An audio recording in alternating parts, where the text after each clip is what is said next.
This episode is brought to you by Shopify.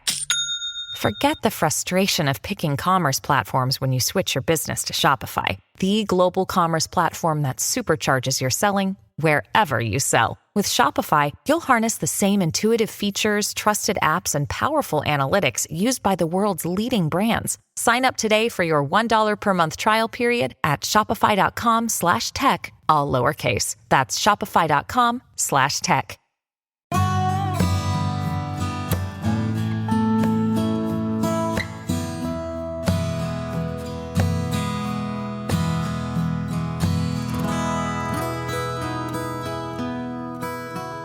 This is Central Texas Living with Ann Harder. Hi, everybody. How's your life changed because of COVID? You wonder, will it ever get back to normal? From mandatory mask wearing to social distancing to canceled events, we've all had to make a lot of major adjustments. Joining me now, Dr. Joel Harder, who's been looking into what things have been interrupted temporarily and what things have been disrupted, changed permanently. Thanks for joining us today. Thanks so much for having me. Well, now, you did some research. It was a statewide research project done in Oklahoma, and it was wide-ranging from businesses to nonprofits to faith groups about how COVID had changed things for them. What struck you the most about the responses you got? Well, probably the most significant finding is that overall, the experience of the sudden adaptation to the use of digital communications in order to continue on with your work, in order to continue maintaining connection with friends and family and loved ones, was really overall positive.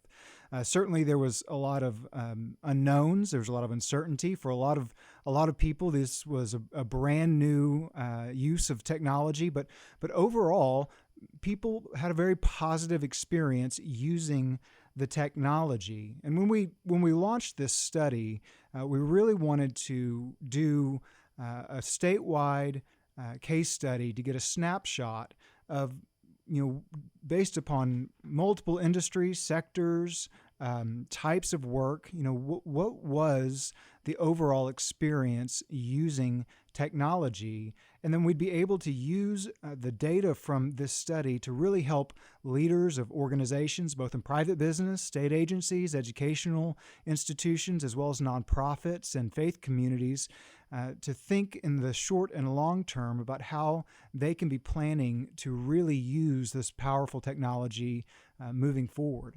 And I know some found they're really going to go full bore into this. This is not just, until we get a vaccine and things go back to normal, air quotes. But this is something that's really, as you say, things have changed permanently. Right. And when you really think about moving forward into what we've all heard, this new phrase, the new normal, what does that really mean? I was reading a Forbes article a few months ago, and I read that we've all experienced a global workforce disruption, and I was thinking, that sounds really great in a Forbes article, but what really has been disrupted versus what's been interrupted? And we wanted to help leaders of organizations be able to think with a little more sophistication. Okay, what are those practices, those normal operating practices that have been interrupted, meaning they've been halted due to an emergency situation, work from home conditions, and they will come back in the future. We may not know when, but they will come back, versus what are those normal operating practices that will never return, or they will be so greatly changed that they don't even look the same when they do come back. One of just real quickly, some of our big findings that we saw is that, across the board, from those who responded to our study, leaders and organizations, companies, private businesses, there was a greater level of innovation rather than invention. Of course, we know that there were examples all over the country of companies that created whole new practices, whole new products, different business models. But when it comes to the technology, nothing new was created. Nothing new was invented. Perhaps Zoom got a lot better. Perhaps Microsoft Teams got a lot better. But there was no new invention of technology. rather, across multiple sectors, people were adapting to technologies that have always been there. One of the great phrases that's come out of this in tech circles is that, digital transformation advanced 50 years in 5 months. And so there really was a sudden discovery across all levels of an organization, from CEOs and executive management down to administrative and entry-level workers, that these tools do work and do help their organizations to continue to work and to thrive and to get the job done, to accomplish their mission. We did find that private business was a little better prepared than state government or nonprofits, largely because private businesses maybe already used a lot of these tools already in their models, and different organizations were having to adapt at a greater level. But we most importantly found that social distancing doesn't mean disconnecting. We saw strong levels of responses around this idea of connectedness. Respondents said that I felt supported by my colleagues at a high level. I was able to give and receive feedback, and it was valued as much as in person. Or I was able to give feedback and accomplish goals and objectives as much as in person. So there was a high level of a sense of connectedness. One respondent, we asked a couple open-ended questions, actually said we were really surprised to discover how much and how efficient we became. We were really able to collaborate at a high level. And actually, as we started returning to the office, our level of collaboration started to go down. When you're focused on these virtual team meetings or using video conferencing, meetings become shorter, agendas become sharper, the meetings become more on focus and on target and more efficient. And sometimes when you're just sitting around the table in an office, you can kind of meander a little bit, and the meetings can kind of wander into different places, not be as productive or effective or efficient. And so there really was a great ability to both be efficient in your work as well as foster high levels of connectedness. Well, not that many months ago, most people had never even heard of Zoom, and now they're doing multiple Zoom meetings a day, some of them. What are some of the things you found, though, that will not come back? I mean, we talked about things that have been interrupted, like galas and even sporting events. Those have started coming back, all that, those kinds of things. But what kinds of things are not seeming to come back? Well, one of the things that's probably not going to come back is the resistance to using digital communications. We found really high levels that leadership in organizations and private businesses discovered how valuable and effective these tools really were. So some of the resistance that was there before this emergency situation forced us to use these tools will probably never come back. One of the really, probably one of the most interesting things to consider about what's truly going to be changed is just the overall expectation of the workforce to use remote work and to use digital tools. Probably one of the most significant findings we found. We asked, post-COVID, once the emergency work from home conditions really do dissipate and we're no longer in that kind of emergency situation, what is your work from home preference or your remote work preference? And we gave a lot of options. We gave people the opportunity to say, I want to work full time. I don't ever want to work remotely again. We even gave them the opportunity to say, I'd like 15 flex days that I could just use whenever I need to.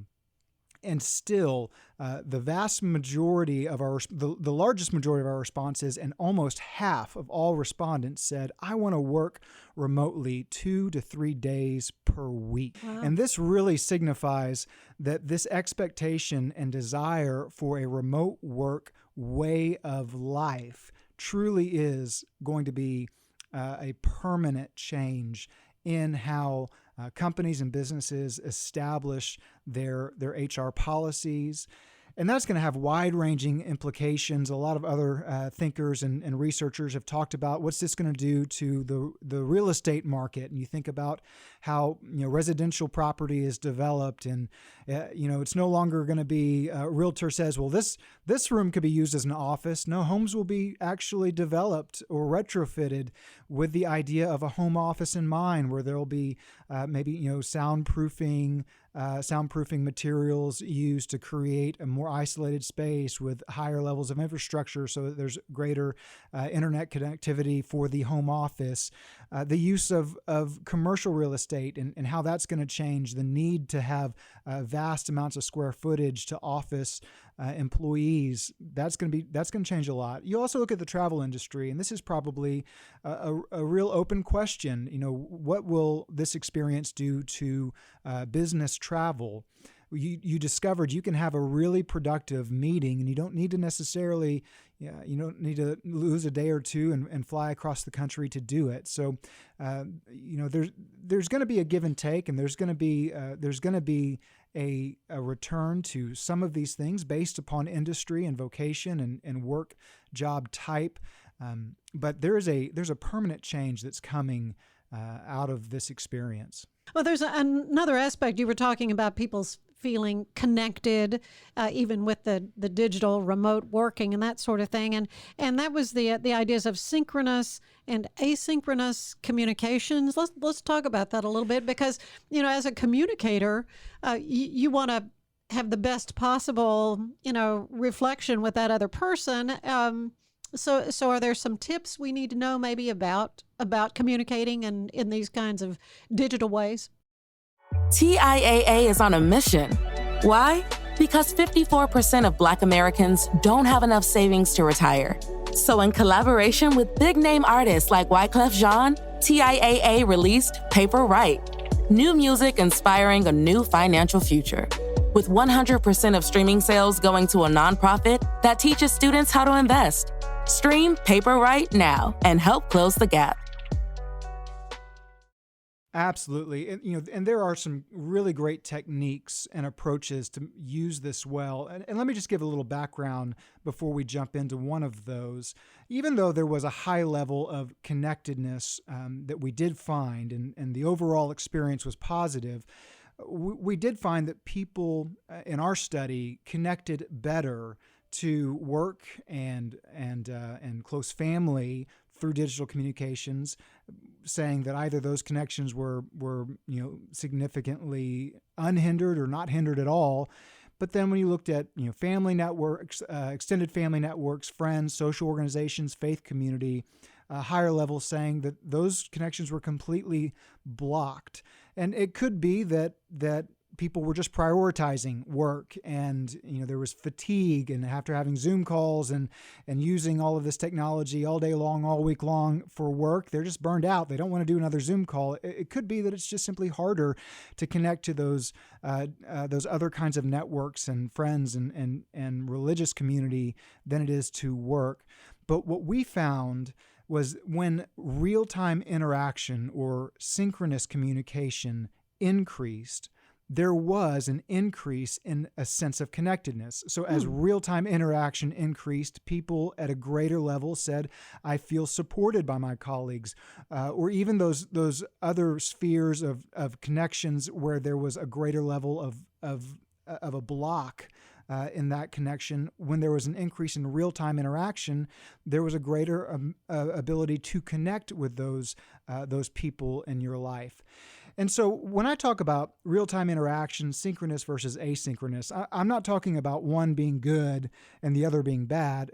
There's great benefits to both. Asynchronous communication, which is simply the communication can happen over a period of time. You're thinking of emails, text messages, collaborative, group chat threads. It's very powerful and very helpful. imagine a boss, texts you a question and wants to know the projected numbers on a project coming up. You don't have to respond in the moment. If you don't have that data right in front of you, you can take the time you need and you can do the research you need. And when you respond, you can provide more accurate information. And in that way, that asynchronous communication becomes more accurate, more efficient. And so it's a very positive thing. But when you're talking about synchronous communication or real-time interaction, what you're gaining is a more candid exchange between the two people that are communicating. The conversation becomes maybe a little less efficient. Maybe you have to say, well, I have to get back to you on that. But you're able to have a more personal conversation. You're able to pick up on the verbal and nonverbal cues. And that more candid form of communication fosters a greater level of connectedness. And I love to give an example. You mentioned Zoom. And so anybody who's used Zoom is familiar with the grid view. And this is a simple exercise that can help you diagnose whether or not you're doing real-time interaction or not. So if you're in a Zoom call and you're in presenter mode, switch to grid view. And if you switch to grid view, what you may discover is, wow, there were 10 people on this call that I didn't even know were there. Well, okay, if you discover that, then you already know I'm not connecting to everybody on this call. I'm not actually having, that kind of real-time communication or real-time interaction because, I didn't even know who all was there. I'm certainly not picking up on their verbal and nonverbal cues. But also, if you're in grid view, if the thumbnail pictures on your screen are so small that you can't really pick up on people's facial expressions or how they're responding, or if you've got to swipe screens to see everybody, even though that meeting is technically live, and even though people can respond and engage, I would argue you're not really having that real-time interaction that fosters and promotes greater sense of connectedness. And so the idea is you can grow deeper, more effective connections both in your work teams as well as in your family and in your friend circles and social organizations and church and faith community by growing smaller. So if you switch to the grid view and you have, 4 screens, 4 little squares up there, but you can quickly and easily pick up on the verbal and nonverbal cues. You can see how everybody on that call is responding to the conversation. Now you're having real-time interaction.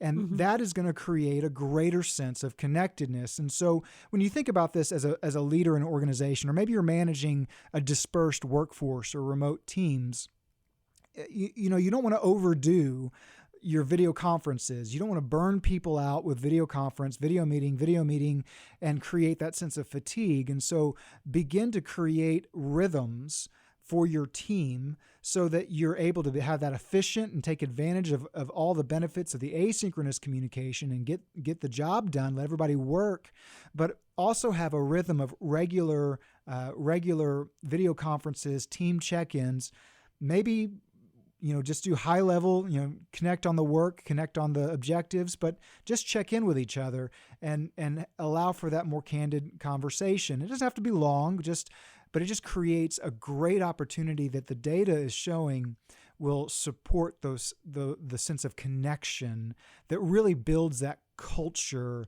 of a team working together to accomplish your mission, your objectives, to get the project over the finish line, and that just is going to help promote greater levels of productivity, effectiveness. It's going to let you recruit and retain higher levels of talent, and really build your organization going forward. You've really looked a lot into the ways technology and digital communication are good and how they help us. Certainly have helped a lot of people through these almost surreal times that we're going through now. But there's a rather disturbing documentary out called The Social Dilemma. It's a frightening look at the way technology through social platforms is impacting human connections. And it seems, we're more dependent on it now even than before. But it was horrifying. It was a pretty scary look. Just Yes. what are your thoughts about the pitfalls of things like social media and information mining and just how open our lives are to we don't know who. Well, certainly we need to educate ourselves and be aware of the realities of living in the information age, and the information and data that you are making available to others, to other organizations, other businesses. We need to be aware of that and be more mindful. One of the phrases that I've kind of heard in recent months that I think there's a lot of truth to about where the technology is going is you kind of think of Internet 1.0, which is just the internet coming into existence and maybe an organization or a business just getting a presence up on the web. And then you kind of move to Internet 2.0, and this is where the social media platforms really exploded onto the scene. And the idea behind Internet 2.0, this is the ability to build a vast network, to create connections that are global and far-reaching, and you're able to connect with people all over the world and all over the country. And Robin Dunbar, who's a psychologist, sociologist, has written a great book about this concept of social media and kind of the promise of social media, and you can have so many friends, and has social media really delivered on that promise? And you could argue, well, really probably not. And when you think about social media, even though you do connect with others and maybe you can have this asynchronous back and forth and exchange, and I love social media in many regards. Twitter is a platform I really enjoy because you're connecting in many ways around ideas rather than affinity groups or geographic location or who I went to high school with. And I remember the first time I tweeted at a thought leader that I really admired, and they responded to me, and I just I geeked out because I said, here's somebody I connected with that I probably never would have in life. And so, but that's Internet 2.0, and you're creating this vast network. Internet 3.0 is really where this technology is going, and COVID may have really accelerated that, where it's not so much using the technology to have these vast networks, but it's the technology developing in order to facilitate that more personal connection. The technology is creating the opportunity to facilitate real human interaction and human relationship. So the idea of being able to have a video conference with just one other person, maybe it's a mentor, or maybe it's a supervisor who's really helping you grow professionally. And now the technology, it's not about this vast network of connections, but it's the ability to really have that human interaction and grow both your leadership as you're being mentored, or you to grow the leadership and skills of somebody you're mentoring or developing. And so that's where this technology is kind of going to be leading us. And post-COVID, as we lean into the technology, I really think we're going to see an expansion of that. But so I think just remembering social media, has its place. A lot of businesses, they're using social media primarily to advertise, to market, to expose the general public to their products and services, not necessarily for the purposes of keeping your team working together. You also have to think about cybersecurity, and there's some really good thinking that's happening right now along the lines of securing data. Even if you have a company or a business that moves to a predominantly dispersed workforce, and your team is all over the country, all over the world, there's going to still be thought that goes into how do we secure proprietary or sensitive data and information. And so having physical locations where data can be housed and stored and secured is going to be an important part of that conversation as well. Well, how can folks learn more about your work? And I know you've got a book out, and we've visited in the past about that, about leadership, and kind of topical right now when we consider an election is on us. So, how can folks learn more? Well, specifically, you can get the whole study that we released, and I worked with a tech company based here in Edmond, Oklahoma, Future Point of View, to perform this statewide case study. And the full study is available at digitally connected.com, and you can find all of our findings. You can look at some of the things that we talk about as far as what's been interrupted versus what's been disrupted. Because again, our goal is to really, we wanted to generate a solid data set that would then be able to help leaders think about planning for the short and long term. And so you can go to digitally-connected.com and you can get the whole study there. And then I also have a companion resource called Using Tech to Connect, Developing Leaders in a Digital Age.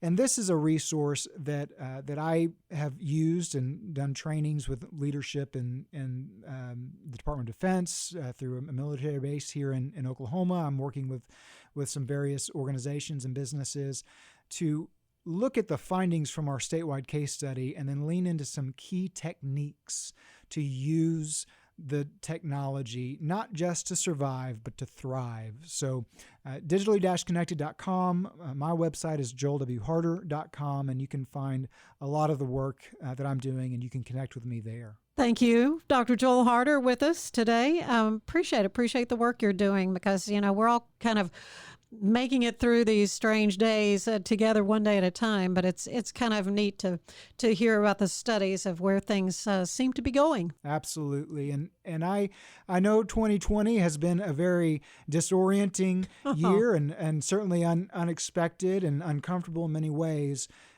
But I really do believe when we are 10, 15, 20 years down the road, we may be shocked to discover that the way in which we're working, living, has been so dramatically changed and transformed in positive ways. And who knows that we won't look back on 2020 and say that's the year that made it possible. Always the optimist, Joel.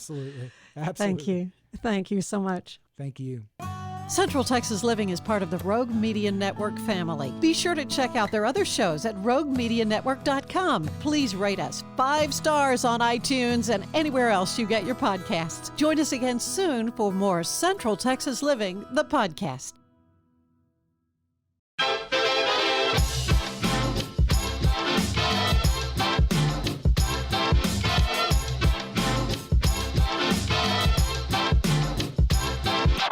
Hello, and thank you for tuning into KNOW Waco. I am your host, Debbie, here to help you get in the know about Waco. So you may be asking yourself, why am I here? I'm here to be your tour guide through Waco. I'm here to tell you all the goings-on in and around Waco. I'm going to give you the 411 on what's happening, what's going on, and what events you should go to. This is your host, Debbie, signing off. Now that you know, go. Just go, Waco. You are going on a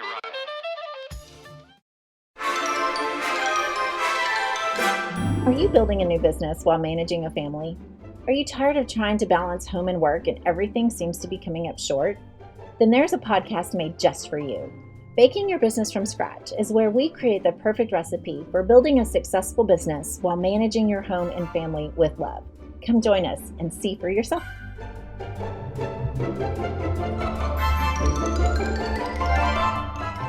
This has been a Rogue Media Network podcast.